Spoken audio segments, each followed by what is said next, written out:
किसी ने बड़े कमाल की बात कही है। अंत समय में तो सिर्फ फिल्मों में अच्छा होता है, असल जिंदगी में अंत में कुछ भी ठीक नहीं होता। जो करना है अभी ठीक कर लो, क्योंकि अंत में तो सिर्फ अंतिम संस्कार होगा। एक बड़ी ही छोटी सी कहानी सुनाता हूं। एक प्रसिद्ध राजा था जिसने अपने दरबार में बड़ा उत्सव रखा था। वो राजा वृद्ध हो चला था, लेकिन अभी भी सिंहासन पर बैठा हुआ था। उत्सव में उसने अलग अलग राज्यों के राजाओं को बुलाया था। एक राज्य की सुप्रसिद्ध नर्तकी को भी आमंत्रित किया गया था और साथ में अपने गुरुजी को भी बुलाया था।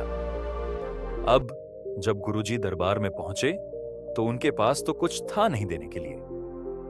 नर्तकी को राजा ने एक स्वर्ण मुद्राओं से भरी थैली दे दी और कहा, जब भी आपको नृत्य अच्छा लगे अपनी ओर से आप दे दीजिएगा। पुरस्कार में पूरी रात नृत्य चलता रहा।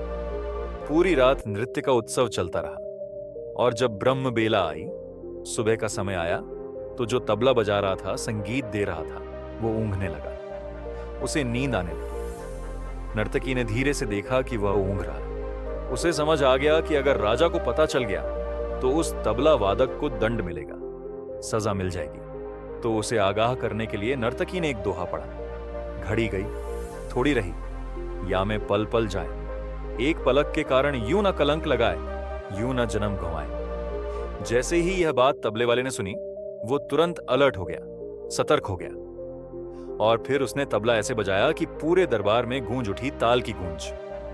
जब यह बात बाकी लोगों ने सुनी, जो राजा का बेटा था, युवराज, वो दौड़ के आया और उसने अपना मुकुट नर्तकी को दे दिया। मेरी ओर से आपके लिए। फिर राजा की बेटी राजकुमारी, वो भी दौड़ती हुई आई और उसने अपना हार नर्तकी को दे दिया। मेरी ओर से भेंट आपके लिए। तभी गुरुजी अपने आसन से उठे और स्वर्ण मुद्राओं की पूरी थैली नर्तकी को दे दी। सब तुम्हारा, मैं चला। जब राजा ने यह सब देखा कि सबको एक दोहा बोलकर नर्तकी ने लूट लिया है, तो वह मुस्कुरा उठा। राजा अपने सिंहासन से खड़ा हुआ और कहने लगा, ये क्या बदतमीजी चल रही है? एक दोहा बोलकर तुमने सबको लूट लिया। जिसके पास जो कुछ है सब देते चले जा रहे हैं। क्या हो रहा है यहां? राजा उसे डांटने लगा।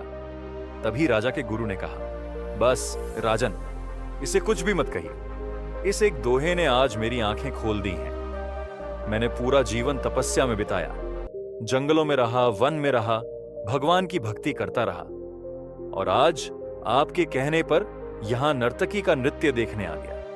उसे स्वर्ण मुद्राएं पुरस्कार में देने लगा।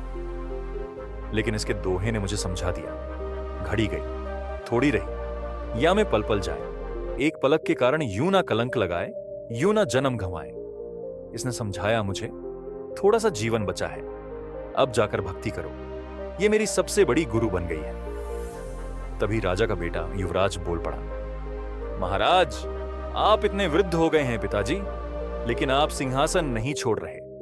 आज मैं सिपाहियों के साथ मिलकर आपकी हत्या करने वाला था, लेकिन इस नर्तकी के दोहे ने मुझे समझाया। घड़ी गई, थोड़ी रही, थोड़ा सा समय बचा है। आज नहीं तो कल पिताजी तुम्हें कुर्सी सौंप ही देंगे। राजा तुम बन ही जाओगे, तो क्यों अपने पिता की हत्या का कलंक अपने सिर पर लगाते हो? इसीलिए मैंने अपना मुकुट इन्हें भेंट कर दिया। इन्होंने मुझे जीवन की सबसे बड़ी बात सिखा दी। तभी राजा की बेटी बोल पड़ी।